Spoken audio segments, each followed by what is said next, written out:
আমি এইদিকে ব্যাগটা একটুখানি দেন।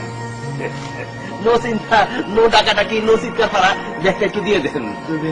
না দিলে আমার হাতে দেখছেন জিনিসটা কি অটোমেটিক আইসা করবে। আপনি ব্যাগটা আমার হাতে দেন, বাড়াবাড়ি করেন না, নিয়ম অনুযায়ী আমার দেন। আসছি। তুমি একটু দাঁড়াও। এই তো বাবা শুনছেন? কে? আমি। আবারও পিছে পিছে আইছেন? না বাবা, আমি আপনার কোনো ক্ষতি করব না। তাইলে আমি শুধু আপনার কাছে একটা কথা জানতে চাচ্ছি। কি কথা?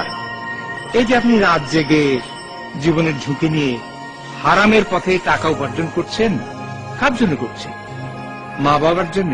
আমার তো মা বাবা নাই। ও, আপনার মা বাবা নেই, আপনি এতিম। এতিম হবো কেন? ঘরে আমার সুন্দরী বউ আছে।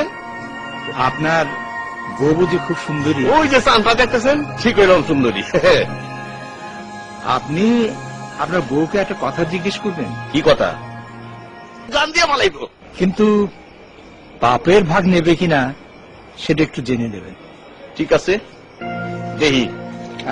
আর একটা কথা। আবার কি? যাবার আগে একটা কথা বলে যাই। বলেন তাড়াতাড়ি। পাপ মানে হচ্ছে জাহান্নাম, আর জাহান্নাম মানে হচ্ছে জাহান্নাম মানে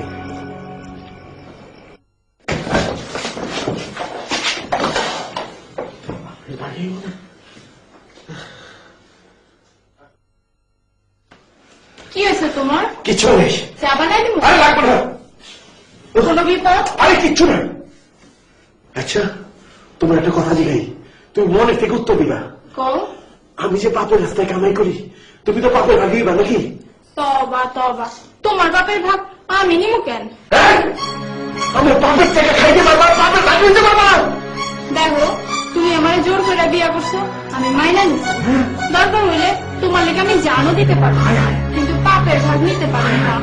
পাপের ভাগি কি হবো না, আমার বউ হবো না, কেউ হবো না, পাপের ভাগি হবো না। কি করবো? কেউ পাপের ভাগি হবো না, কেউ পাপের ভাগি হবো না। পাপ মানে হচ্ছে জাহান্নাম, আর জাহান্নাম মানে হচ্ছে অনন্তকাল আগুনে